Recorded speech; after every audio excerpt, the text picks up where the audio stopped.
Sir, सबसे पहले तो हम लोग जिस तरह से भोजपुर इनकाउंटर, भरत तिवारी के इनकाउंटर को लेकर बिहार की राजनीतिक तक सीमित अब नहीं रहा है, ये सुप्रीम कोर्ट तक अब पहुंच गया है। एक तरफ पुलिस का दावा है कि भरत तिवारी ने पुलिस टीम पर फायरिंग की थी, इसलिए जवाबी कार्रवाई करनी पड़ी। वहीं परिजन, ग्रामीण और कई नेता दावा कर रहे हैं कि उन्होंने सरेंडर कर दिया था और उसके बाद गोली मारी गई। तो ऐसे में सवाल उठ रहा है कि सिर्फ ये एक इनकाउंटर था या जिस तरह से पुलिस कार्रवाई पर पारदर्शिता पर सवाल हो रहा है, और अगर सरेंडर हुआ था तो गोली क्यों चली? अगर पुलिस का दावा सही है तो विवाद क्यों बढ़ रहा है, और क्या इस मामले में स्वतंत्र जांच ही सच्चाई सामने ला पाएगी, जिस तरह से तमाम नेता दावा कर रहे हैं? निश्चित रूप से हाई कोर्ट के रिटायर्ड जस्टिस को बिहार के मुख्यमंत्री ने यह दायित्व सौंपा है कि इंडिपेंडेंट और इम्पार्शियल इन्वेस्टिगेशन हो।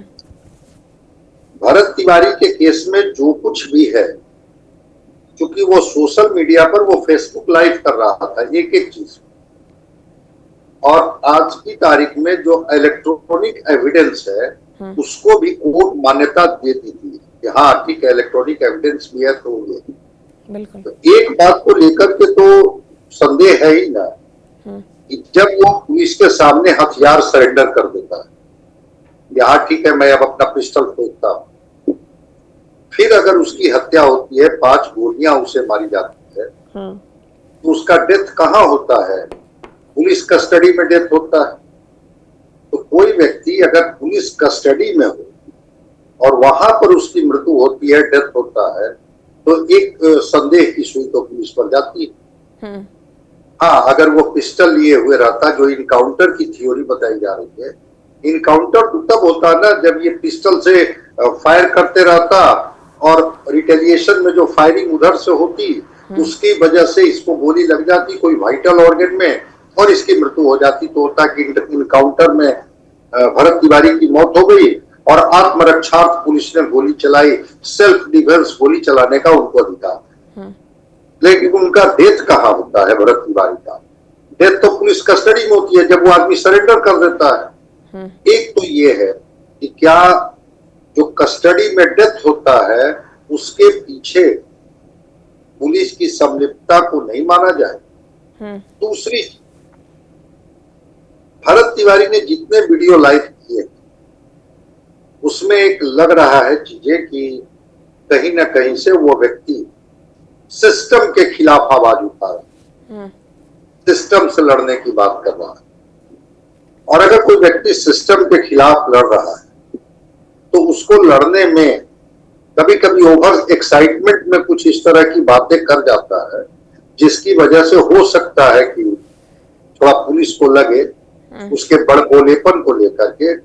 लेकिन जितने आसपास के लोग हैं वो तो करें कि बिजली के खंभे अगर गड़े हैं तो इसने आवाज उठाई, अधिकारियों पर एक दबाव बनाया, तब जाकर के बिजली के खंभे गड़े। वो जो कटाव से जो उनके गांव गंगा नदी के कटाव से कट गया है, उस कटाव पर विस्थापितों को जगह देने के लिए मिट्टी डालने की बात कर रहा है कि कम से कम 10 फीट की मिट्टी अगर नहीं डाली जाएगी तो फिर ये कटाव पीड़ित का विस्थापन तो रह ही जाएगा, रिहेबिलिटेशन तो हुआ नहीं। तो उसके लेकर के भी जो ग्रामीण है या आसपास के लोग हैं वो उसके साथ खड़े हैं। अभी तक जो मैंने सोशल मीडिया पर ही देख रहा हूँ कोई ऐसा वीडियो नहीं मिला जो गांव के लोग उसके व्यवहार को लेकर के नाराजगी व्यक्त कर रहे हैं कि नहीं वो सामाजिक कार्यकर्ता नहीं, कोई क्रिमिनल हिस्ट्री नहीं था।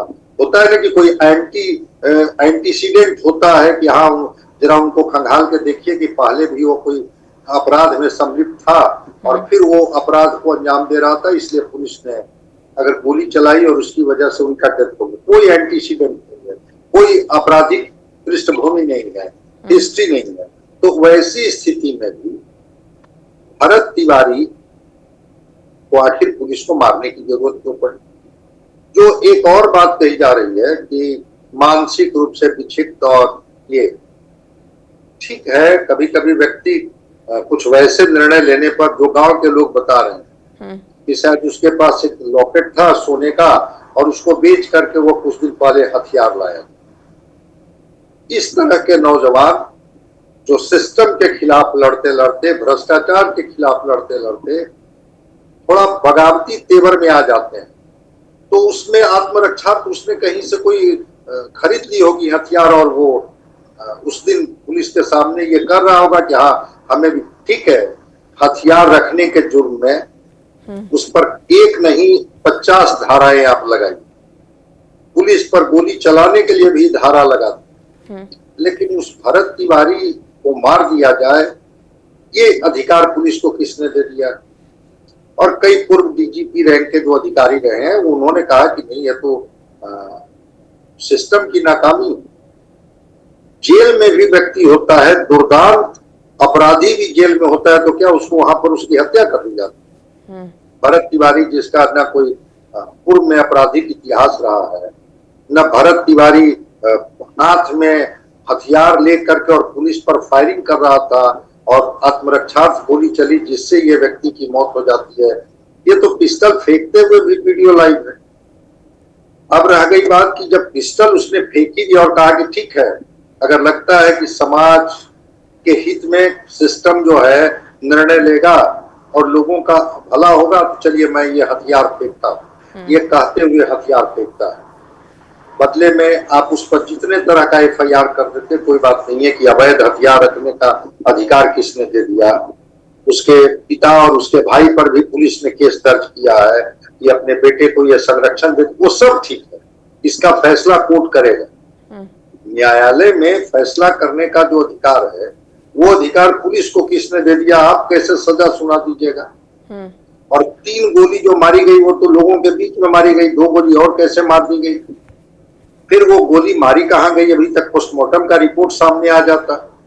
पैर में गोली लगने से किसी का डेथ नहीं होता है, उसको ओवर ब्लीडिंग से डेथ हो सकता है अगर उसका ट्रीटमेंट समय पर नहीं किया गया या उसके ब्लड को नहीं रोका गया। लेकिन जब तक कोई वाइटल ऑर्गन में गोली नहीं लगी है, जिसके बारे में तरह तरह के कयास हैं, पोस्टमार्टम रिपोर्ट से ही काउज ऑफ डेथ पता चलेगा। तो भरत तिवारी का अगर डेथ पुलिस कस्टडी में होता है, जब वो अपने को सरेंडर कर देता है, हथियार फेंक देता है, STF और डिस्ट्रिक्ट पुलिस सब मिलकर उसको पकड़ लेती है, उसको जबरदस्ती जीप में लाद देती है। कहा गया कि वो जो ये राइफल के जो ये हैं उससे भी उसको पीटा गया है, उसके जो बैट है उससे। तो भरत तिवारी की मौत पर एक शंका तो है, और बिल्कुल सुप्रीम कोर्ट में भी इस बात को लेकर के लोगों ने अपील किया है कि आप जरा इस केस को देखिए, क्या ये मानवाधिकार का मामला नहीं बनता है? ह्यूमन राइट्स भी इसको देखे। हर व्यक्ति का जीवन जीने का अधिकार तो है। गलती कर सकता है कि वो अवैध हथियार ले आया, वो अवैध हथियार से अपने छत से फायरिंग किया, फिर वो नीचे उतरता है, वो बाहर जाता है और वो पुलिस को ये कहते हुए कि चलो मैं हथियार फेंक देता हूँ, आत्मसमर्पण करने के बाद जब वो कस्टडी में जाता है तब उस पर जो 5 गोलियां उसे मारी जाती है, जो उसके डेथ का कारण बनता है। तो ये तो एक अनुसंधान का विषय है। देखते हैं निष्पक्ष जांच क्या होती है और कोर्ट इसको किस तरह से देखता है, ह्यूमन राइट्स इसको किस तरह से देखता है।